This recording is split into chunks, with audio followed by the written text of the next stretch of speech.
Welcome to EPH 456, where we seek to understand the truth. In John 17:17, Jesus said, "Thy word is true." This week we continue our verse by verse study on the book of Job. Hope you enjoy. It's been that kind of day. Sometimes they're like that. All right, well, let's go ahead and get started. I've delayed you guys long enough. Heavenly Father, we just thank you for this Wednesday. We thank you for life, health, and strength. We thank you for the opportunity to come together once again to learn about you. Please open up our hearts and our minds that we may learn what you have for us tonight. In Jesus' name, amen. All right. So, for the last several weeks, we have been chatting about Job. Good old Job. Stuff of legend, that guy. So, I believe this is the third lesson on Job. I think so, yes. So, very quick recap because I got a lot of stuff to get through this week, particularly. So, when we first started out talking about Job, I started to explain to you guys as a background of it some of the book aspects, the book of Job aspects, meaning, here's just some of the highlights really quick. Oldest book in the Bible, potentially. Nobody knows who the author is. There's some speculation who that is. We got into that. And there's also speculation on it being in the patriarchal period, which is the period of, Abraham, Isaac, Jacob, that timeline, that age, if you will. We also talked about the mysteries of Job. We talked the first, I want to say, part of Job, and even into the second part, we got into chapter 2, we spent quite a bit of time about the sons of God reference, alluding to an angel hierarchy and the events of Job, chapter 1 and 2, with the sons of God and Satan being among them, and that whole backdrop to the story. We also talked about the foundation of the book. Well, not necessarily the foundation, but the foundation of the background is this agreement struck between God and Satan regarding Job. And then last week, the first week I should say on Job, we got into the initial strike of Job and what happened. And then last week, Satan strikes again as he gets there's another event on the accounts of the sons of God that happens where they're listing out or presenting themselves before God, if you will. And Satan seeks to change the parameters of the deal with God. And God allows him to do that, which I think is indicative of Satan in general, right? You say, okay, listen, you've heard of all the stories. There was one song that was pretty famous back when I was a kid. I think it was "The Devil Went Down to Georgia" or something like that. But it talks about a deal that is made between a dude and Satan, and then Satan is always giving you what you feel like you wanted, but the parameters of the deal are never what they seem, because he is older and wiser than what we are. So anyway, and then we talked last week about Satan striking Job again, but his person this time, not just his family, if that wasn't bad enough, but his person with boils. And enter Job's three friends into the earthly court. Job's three friends arrived for moral support. I gave you the background on his three friends: Eliphaz, Bildad, and Zophar. There's actually one other one who is not a friend. He's a much younger man. Looks like he's probably one of the understudies of one of these gentlemen, and we'll catch up with him later. But these are the main antagonists right here. And we talked about each one of them representing a different faction, whether, Eliphaz being a religious / spirituality factor. We're going to talk about him today. Bildad being traditional, and then Zophar representing intellectual authority and bringing his argument to Job from those perspectives. I also compared it to a courtroom setting with essentially the prosecution or the book of Job set up like the prosecution makes its argument, then the defense, Job is the defense, and then the prosecution goes again, and then there's the defense again, and this happens 2 or 3 times between Eliphaz, Bildad, and Zophar. And the way the book of Job is set up, if you haven't read it, is Eliphaz starts out, once you get past the prologue, Eliphaz starts out with his prosecution, and then Job responds. And then it's Bildad's turn, and then Job responds. And then Zophar, and then Job responds. And then it goes back to Eliphaz, and then Job responds, and so on and so forth. We're not going to do it like that because that is confusing, I guess, in my opinion. What we're going to do is we're going to tackle each individual arguments every week. So we're going to focus on Eliphaz's argument this week. And then we'll talk about Job's rebuttal. And then next week we'll go to and do Bildad's argument and his Job's rebuttal to his argument, and so on and so forth until we finish the book. This way you get each one, their argument in its entirety. And then you get Job's response in his entirety. That way we're not going back and forth and you guys aren't going, okay, well, who is he going against now? All right, well, who is he doing this now? That way we condense it a little bit. And I thought that explaining it that way would be best, to skip around a little bit and give you a solid foundation with Eliphaz tonight. And then next week, it'll be Bildad, give you an extremely good foundation with that. So you can really understand when we say this guy represents this perspective, this guy represents that perspective, you'll really be able to hone in on those on the first round.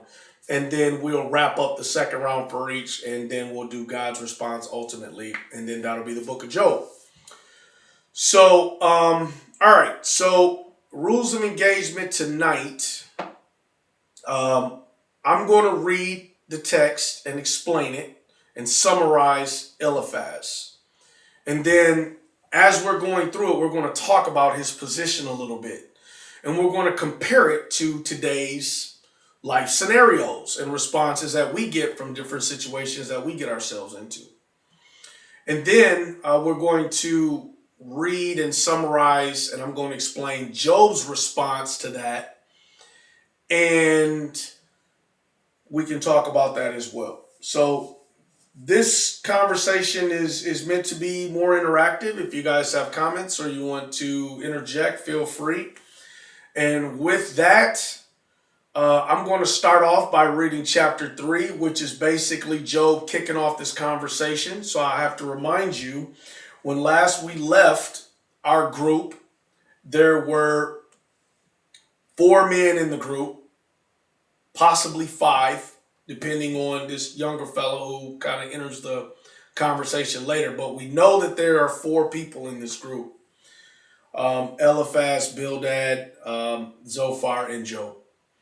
And we know that they are all sitting in ashes.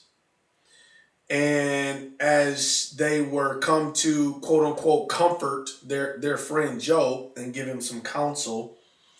And they sat in this silence for 7 days and 7 nights. And that's where we left off the story this week. So Job does the initial break of the silence as such. Chapter 3, verse 1. After this, Job opened his mouth and cursed the day of his birth. And Job spoke and said, may the day perish on which I was born, and the night in which it was said a male child is conceived. May that day be darkness. May God above not seek it, nor the light shine upon it. May darkness and the shadow of death claim it. May a cloud settle on it. May the blackness of day terrify it. As for that night, may darkness seize it. May it not rejoice among the days of the year. May it not come into the number of the months. Oh, may that night be barren. May no joyful shout come to it. May those curse it who curse the day. those who are ready to arouse Leviathan. Interesting reference there to the sea serpent, Leviathan. May the stars of its morning be dark. May it look for light but have none, and not seek the dawning of the day, because it did not shut up the doors of my mother's womb, nor hide the sorrow of from my eyes. Why did I not die at birth? Why did I not perish when I came from the womb? Why did the knees receive me? Or why the breast that I should nurse? For now I would have lain still and been quiet. I would have been asleep. Then I would have been at rest. With kings and counselors of the earth who built ruins for themselves, or with princes who had gold, who filled their houses with silver. Or why was I not hidden like a stillborn child, like infants who never saw light? There the wicked cease from troubling, and there the weary are at rest. There the prisoners rest together. They do not hear the voice of the oppressor. The small and the great are there, and the servant is free from his master. Why is light given to him who is in misery, and life to the bitter of soul, who long for death, but it does not come, and search for it more than hidden treasure, who rejoice exceedingly and are glad when they can find the grave? Why is light given to a man whose way is hidden, and whom God has hedged in? For my sighing comes before I eat, and my groanings pour out like water. For the thing I greatly feared has come upon me, and what I dreaded has happened to me. I am not at ease, nor am I quiet. I have no rest, for troubles come. So, first off, Job's in a bad way, a really bad way. He is essentially cursing the day he was born. Verses 1 through 13, he's basically saying, if you're going to curse the day I was born, I'm cool with that. I'm all right with that. I don't understand why I was born either. He's in a very, very miserable way, as he should be, quite frankly, because he's lost everything. There isn't anyone there other than his three friends at this point that he thinks will show him some mercy. Kids are all dead. Wife is gone. No wealth to speak of. All gone. So Job is looking at this thing like he's fallen from a place of kings. If you notice that reference when, I think it's verse 14, I would have been asleep, then I would have been at rest with kings and counselors of the earth who built ruins for themselves, or princes who had gold, who filled their houses with silver. So he's comparing himself to, if I would have died, then I could have been at least like that. But now I'm still alive, and I'm forced to survive this agony that I'm in. So in this, in summary real quick, Job opens the conversation confirming his state of mind, or the state of mind that he's in, which presents an opening for his friends, or so-called comforters, which we know that isn't the case, to judge him. So there's two things that I want to make sure that we keep to the forefront as we're reading through the scriptures tonight. Number one, keep in mind each friend's position as we go through them from week to week. All right. So Eliphaz, again, is coming from a religious / spiritual position. And we've seen people like him in our life. And the second thing I want you to keep in mind is how we got here and what these three men's mission really is. Now, it's unbeknownst to them that this is their mission, but their mission, make no mistake, is to get Job to curse God. That was the whole point of this.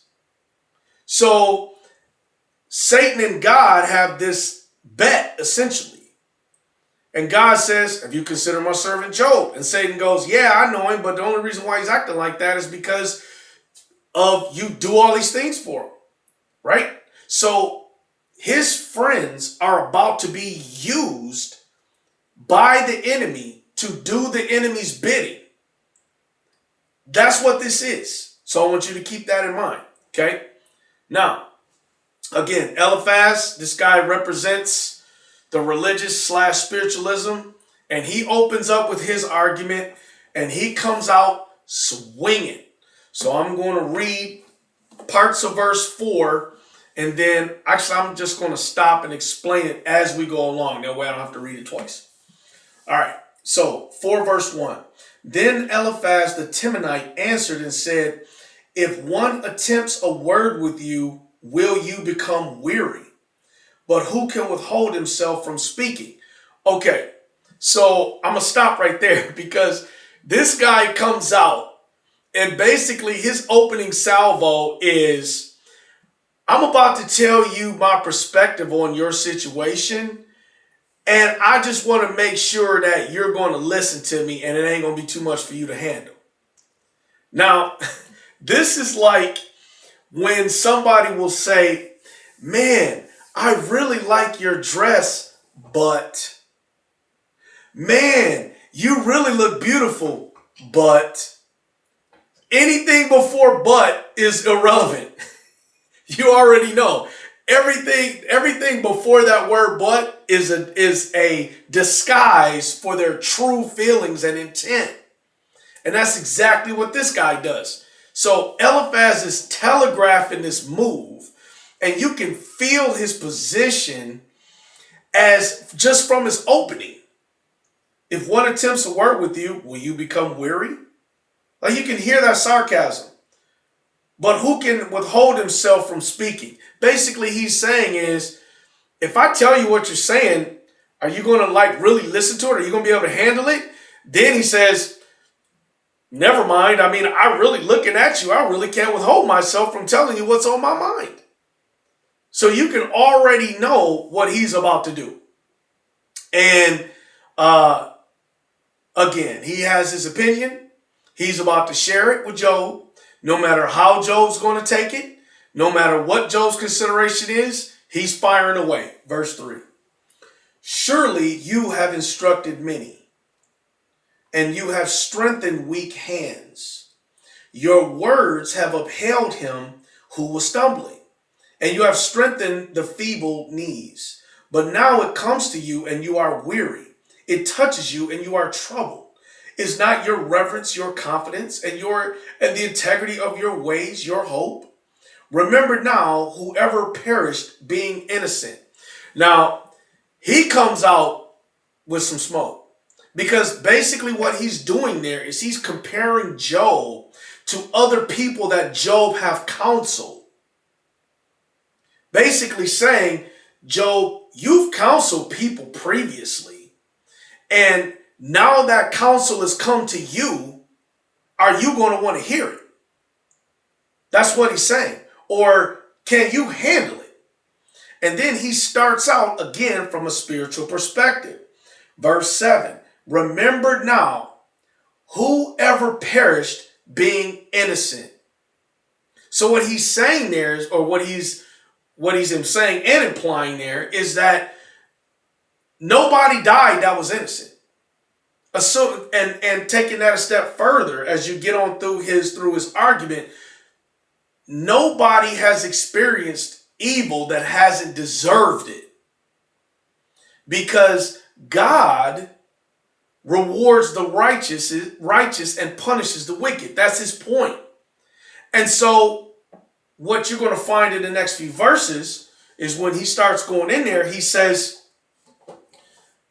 he goes through and he's like, well, clearly you would have done something, because if you didn't do anything, you wouldn't be going through this. So you need to face it. And I'll tell you why this is important in a minute. All right, so verse 8. Even as I have seen those who plow iniquity and sow trouble reap the same. See what I'm saying? If you sow iniquity, you reap iniquity. That's his perspective. By the blast of God, they perish, and by the breath of his anger, they are consumed. The roaring of the lion, the voice of the fierce lion, and the teeth of the young lion are broken. The old lion perishes for lack of prey, and the cubs of the lioness are scattered. So all he's doing there really is he's comparing God and man's relationship, okay, to the male lion roaring and how it breaks up the will of the cub, breaks the will of the cubs, and they're scattered.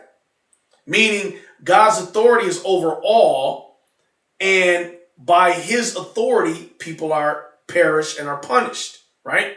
So that's all he's saying there. He's just setting this up.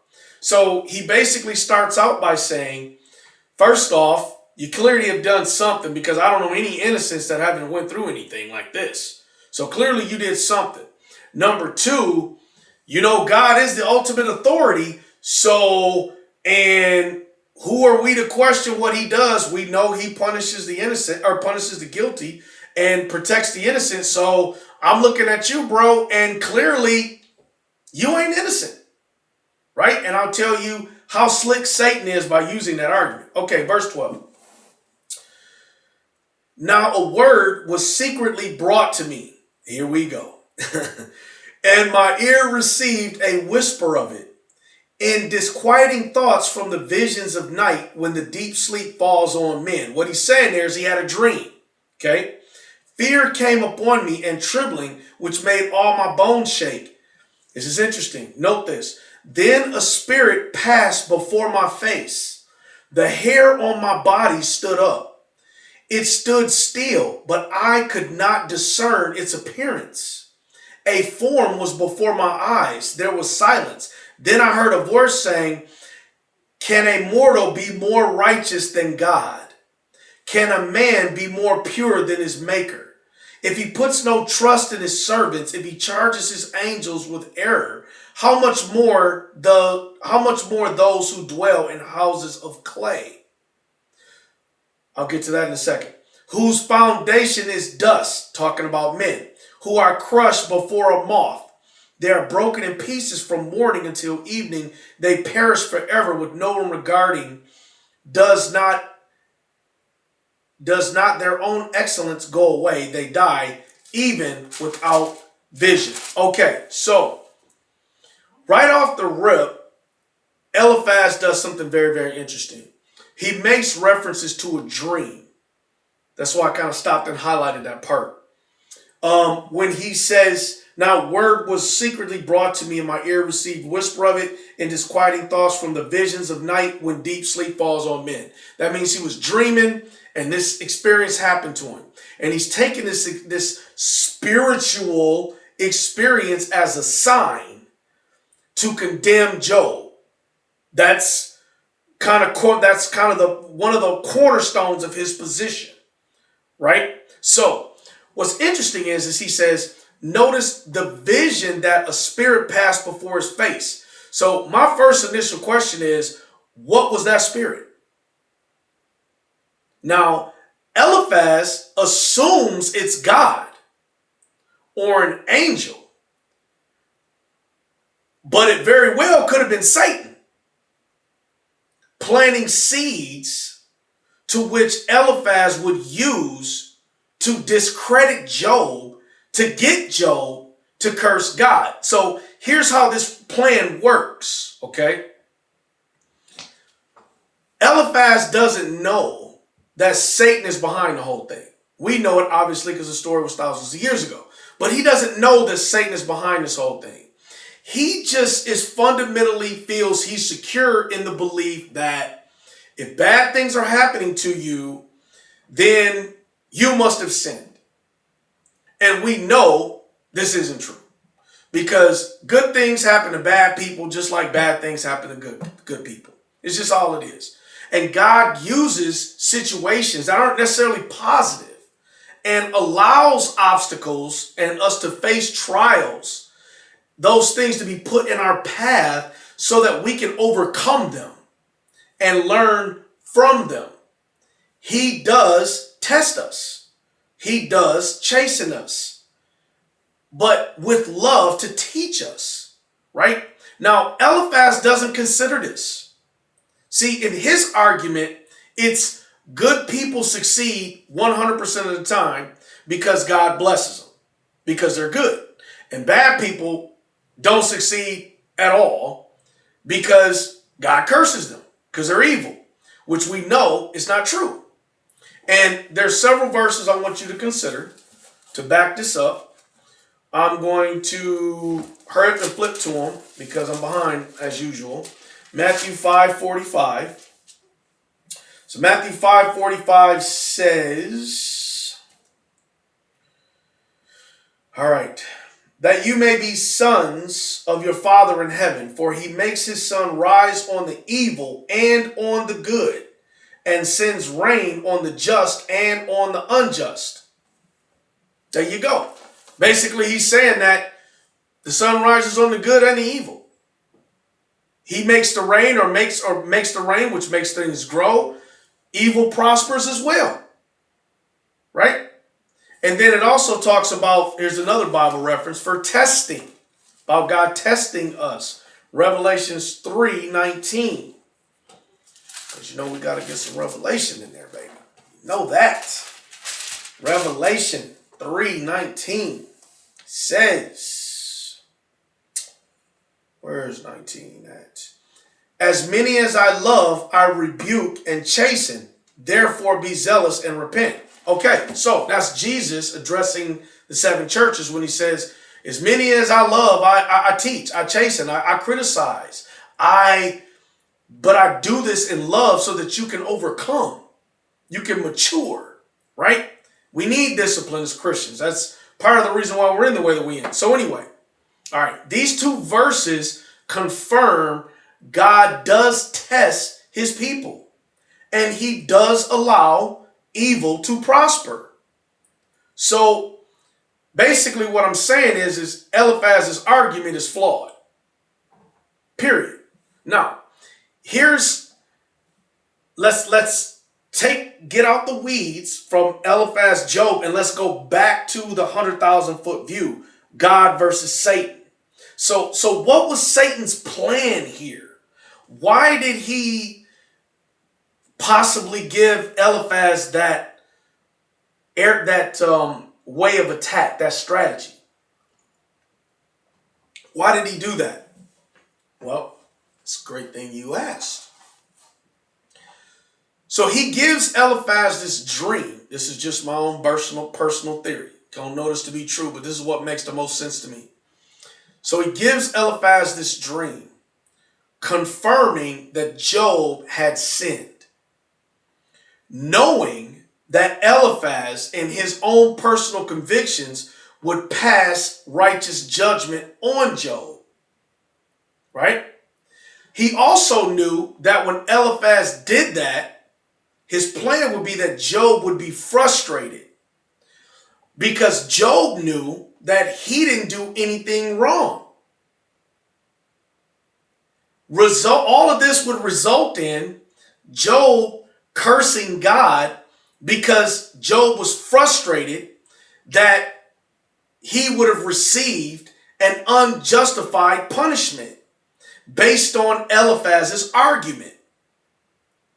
So basically what I'm saying is if Eliphaz is correct and the righteous never get punished and evil never prospers, then Job must be evil because he's suffering right now. So that's Eliphaz's ultimate position. Now, looking at it from Job's perspective, Job knows what he did. Eliphaz doesn't know what he did when he takes that position. Right? This is how the devil manipulates, dude. I'm telling you. So Job knows what he did, and he knows he didn't do anything wrong.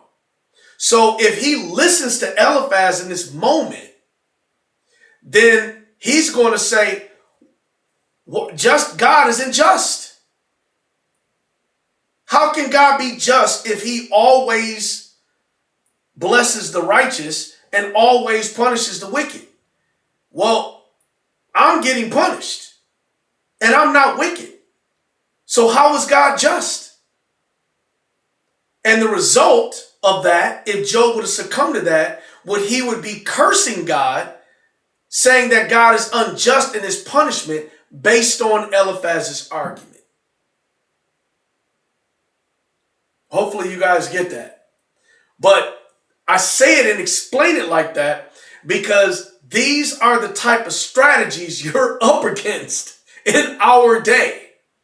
You see what I'm saying? If this dude was this intricate and slick with how he was moving, imagine what he's doing with us. And you can look at in your life people that have faced adversity. I just look at my life and I can see where, man, he had me.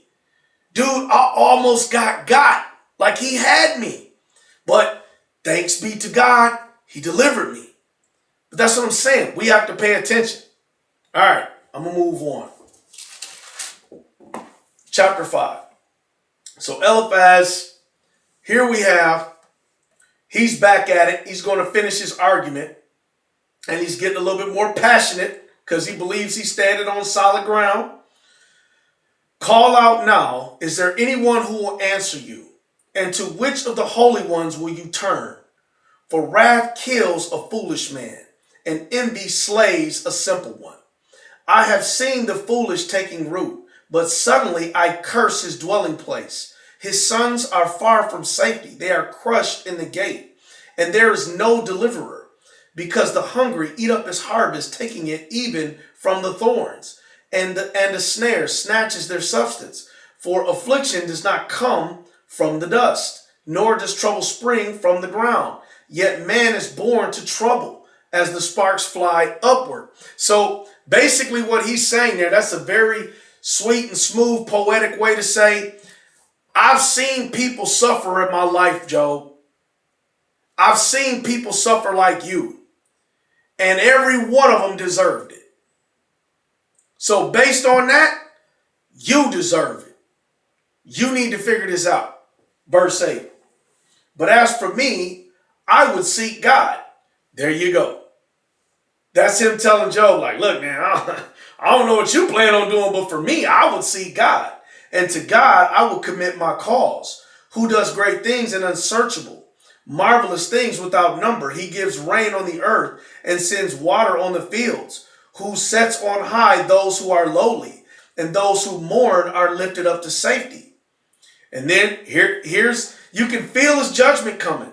He frustrates the devices of the crafty so that their hands cannot carry out their plans. He catches the wise in their own craftiness and counsel the cunning ones quickly upon them. They meet with darkness in the daytime and grope at noontime as in the night. But he saves the needy from the sword and the mouth of the mighty. See what I'm saying? You see the contrast there. He's saying, listen, those crafty dudes, those guys who are up to manipulation, they're up to some things. Oh, he takes them out.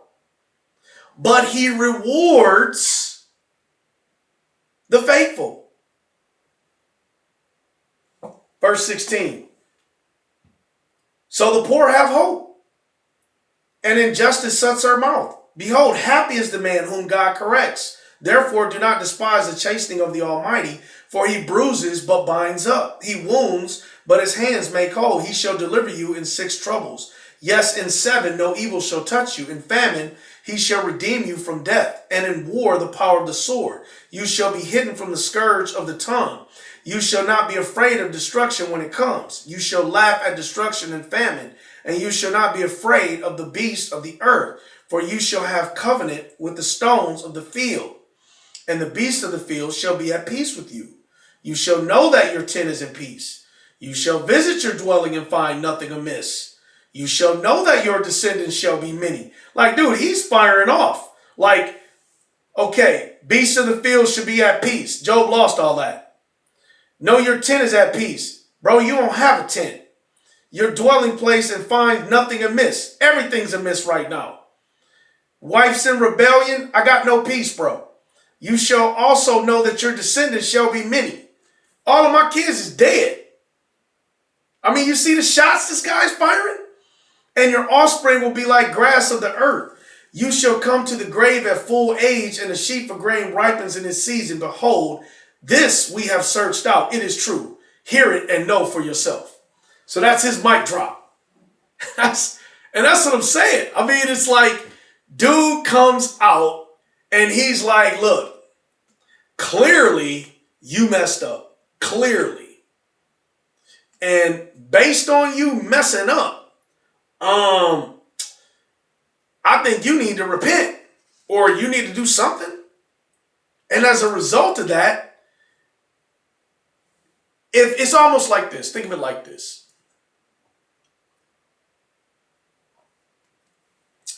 The only thing that is more, whenever you're having a conversation, one of the only things that's worse than being wrong is somebody accusing you of doing wrong and you didn't do it. That sucks worse than being wrong. I can admit I was wrong. But if I didn't do something and somebody is hardlining accusing me, I go into full defense mode. I'm building up the defense. I'm lashing out. I mean, this is just my human nature. I'm just being honest. Job had a chance to do that. And he could have questioned God after all that. So after this guy loses everything, literally, wife abandons him, literally, his boys come in there, his three homies, I mean, his three aces, they walk in there and Joe's probably thinking, man, dude, I'm glad I got my men with me. Whew. Man, I know they're going to help me up and lift me up and all like that. And 7 days they sitting with you. And Job, he came out with that salvo like, yeah, guys, this is where I'm at, man. I wish I was dead, bro. I'm serious. This hurts, man. I mean, I regret the day I was even born, man. I've lost everything, fellas. Like, where am I at? And Eliphaz comes out with, well, clearly you did something wrong. Wait, what? Yeah, bro.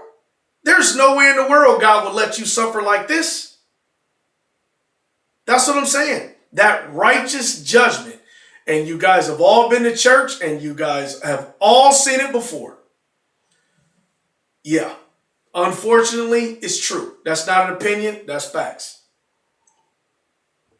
And I'm not attacking anybody's churches. I'm just telling you the deal.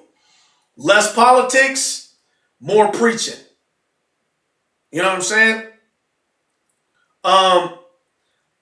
Less fighting, more forgiveness.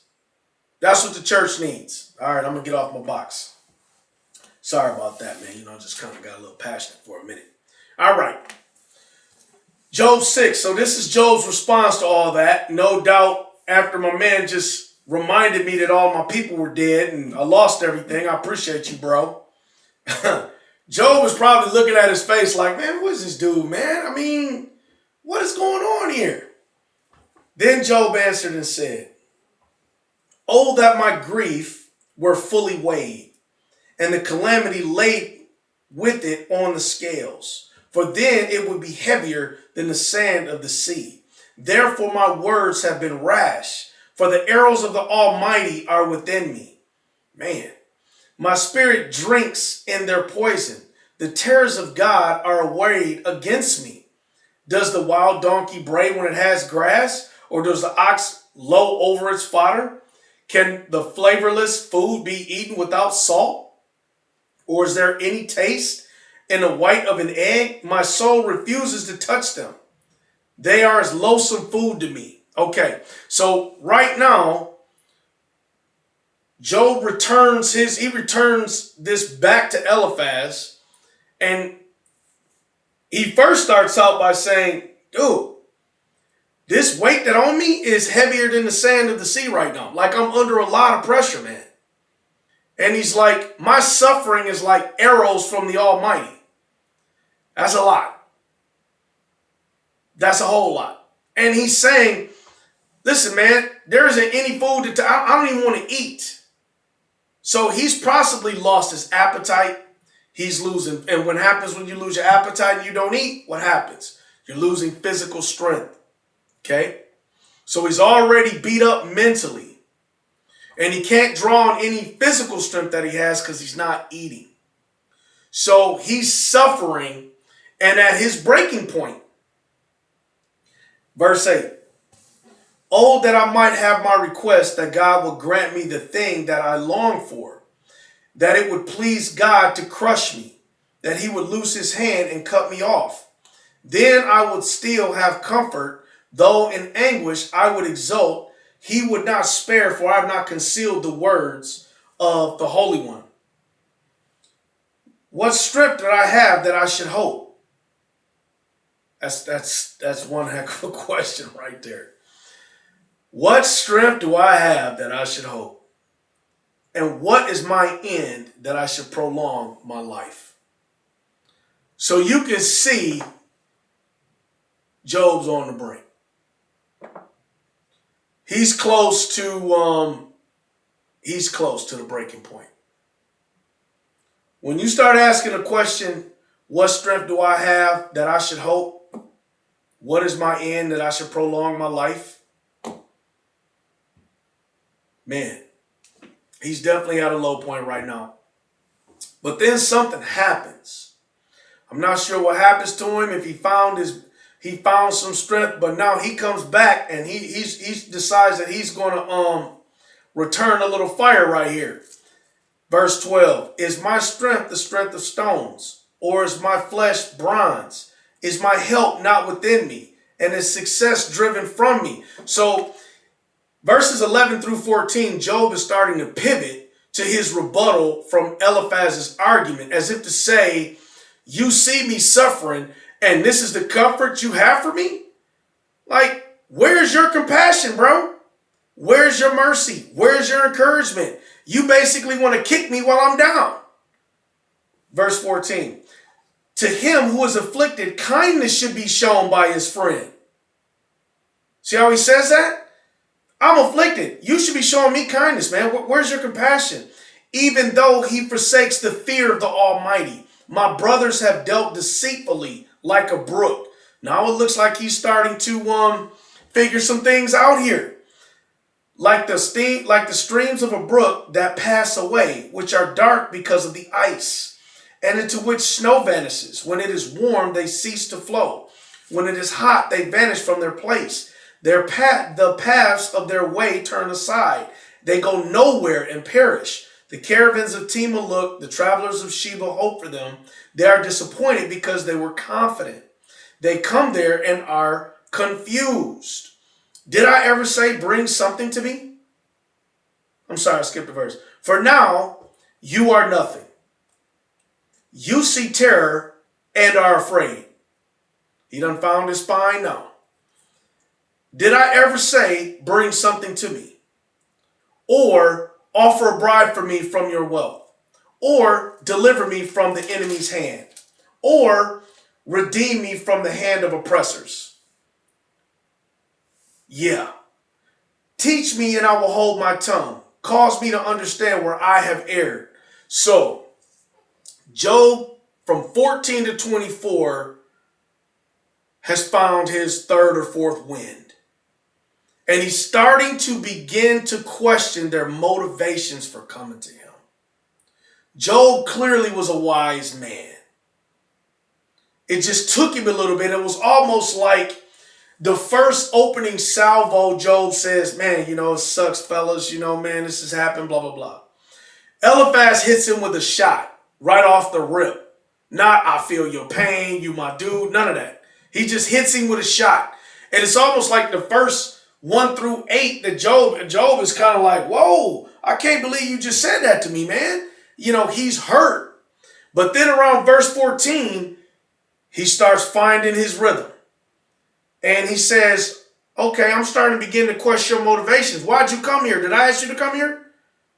And then he says, did all you come here was to judge me and hurt me further? You want to kick me while I'm down? Again, what is the mission? To get Job to curse God. So Satan is using his friends to push Job past the breaking point. That's the mission. Unbeknownst to his friends, right? Verse 24, teach me and I will hold my tongue. Cause me to understand where I have erred. How forceful are right words, but what does your arguing prove? Uh-oh. Do you intend to rebuke my words and the speeches of a desperate one, which are as wind? Yes, you overwhelm the fatherless, and you undermine your friend. Now therefore be pleased to look at me, for I would never lie to your face. Yield now, let there be no injustice. Yes, concede, my righteousness still stands. Is there injustice on my tongue? Cannot my taste discern unsavory? So again, what he's saying is Job is continuing to plead his case. He's stating, your judgment is piling on an impossible situation that I'm in, and you're making it worse, Eliphaz. Appreciate you. The only thing Job has done to this point, or that he has to this point that's left, that hasn't been taken from him, is his integrity. That's it. Which his wife wanted him to give up last week, right? Now his homie, Eliphaz, is doing the exact same thing, but just from a different angle. And Job recognizes there is no shelter here with y'all. Now he's on full alert. Verse 29 again. Yield now, let there be no injustice. Yes, concede, my righteousness still stands. So he's saying, look, guys, hey, man, have my back. Believe in me. I'm telling you, I'm good. But your boy Eliphaz, he walks right past it with the righteous condemnation, right? All right, I'm going to speed up a little bit. 7:1. Is there not a time for hard service for a man on earth? Are not his days also like the days of a hired man, like the servant who earnestly desires shade? So, I'm just going to skip ahead to 14 to 16 because I'm running out of time. But I would recommend you read all of Job 7. But I'm going to skip around because I'm running late again. So this I thought was an interesting comment Job says. Verse 13, when I say my bed will comfort me, my couch will ease my complaint, then you scare me with dreams and terrify me with visions, so that my soul chooses strangling and death rather than my body. So this is a direct counter to Eliphaz saying, I had a vision, bro. I had a dream. A spirit came to me, and yeah, he told me that basically you sin. And Job's like, look, man, you're terrifying me with these dreams. 17:21 is like 7:21. Let me read this one right quick. It says, why then do you not pardon my transgression and take away my iniquity? For now I will lie down in the dust, and you will seek me diligently, but I will no longer be. Basically, he's saying he's trying to create doubt. And in these sets of verses, you can see Job's strength waning until around verse 20, which I recommend you read. And then around verse 20, Job finds some resolve. And it seems as though, again, he's gotten over that initial shock from Eliphaz coming out. He found his rhythm, and he's back at it. So a couple things I want to mention before we close out this week. I want you to notice, number one and number two. Notice how slick and subtle Satan is. Subtle. Eliphaz had no clue Satan was using him and playing a much larger game. Second thing I want you to notice, pride destroys relationships. If Eliphaz would have shown a willingness to listen and not just assume he was right in his assessment of Job's suffering, then he could have been an instrument of strength and support. But instead, ego got the best of him. And he was stuck to his religious righteousness, indignation, pride, the I know I'm right stance, beating you up with the Bible kind of deal. And I've said this many times, I will say it again. Being right doesn't matter because we're all wrong. Okay? What is most important is handling things how Jesus would handle things. Most important thing. And I will leave you with this story. John 8, 6 through 8. John 8, 6 through 8. Gotta be careful, man. Playing a much larger game.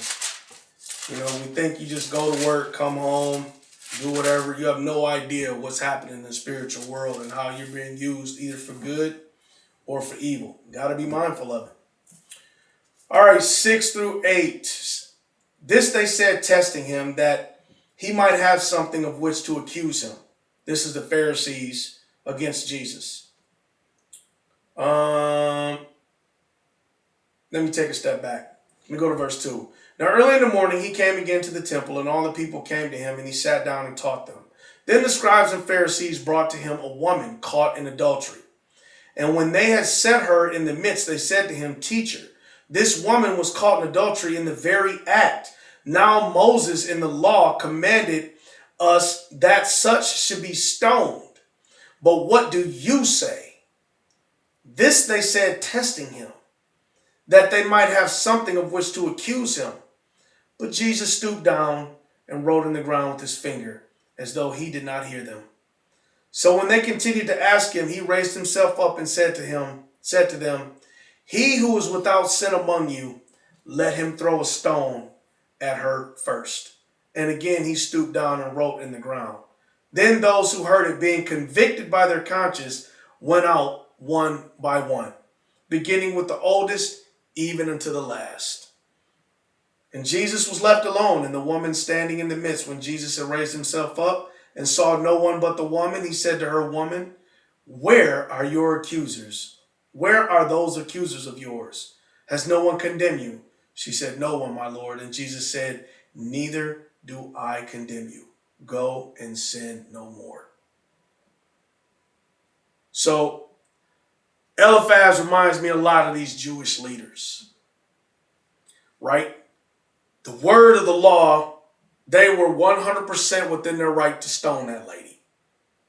That's what it said. If you were caught in adultery, you were stoned, period. It's in Leviticus. Look it up. It's just how it is. Leviticus or Deuteronomy is one of them. That's just the way it was. According to the law of Moses, which was given to Moses by God, they had a right to stone her. But they didn't consider the fact that they had also broken the law at some point and deserved death also. Why? Because we know the punishment for sin. If you break the law, you have sinned. And all sin is death, period. There's no levels to the game. It's no, well, you know what, that's kind of a little baby sin. So, you in timeout. Well, you're a baby still, you're a little bit more sin. So you gotta do, 400 push-ups. It's not like that. If you sin, you're dead. The wages of sin are death. So all of these dudes had the right to die. But thank God for his son. I mean, this is confirmed. Because when Jesus gets done writing in the sand, there's nobody there. So why is that? Because now some theologians, some folks, you could go look at some study Bibles, some speculate that he was writing in the sand and he was writing their transgressions in the sand. And again, without mercy. So how can they condemn her when they themselves had sinned? And that was Jesus' ultimate point. Now, go back a few thousand years and consider Eliphaz. Now beware that Satan is in this attitude of righteous indignation. Without mercy. He's in it. Chastisement and correction is love. But judging somebody without compassion, without love, it's not. It's not that you're not supposed to judge, because you are supposed to chastise your brother, your sister in Christ. You are. But that correction is supposed to be done with love. It's not just that we do it, it's how we do it that counts. Any questions?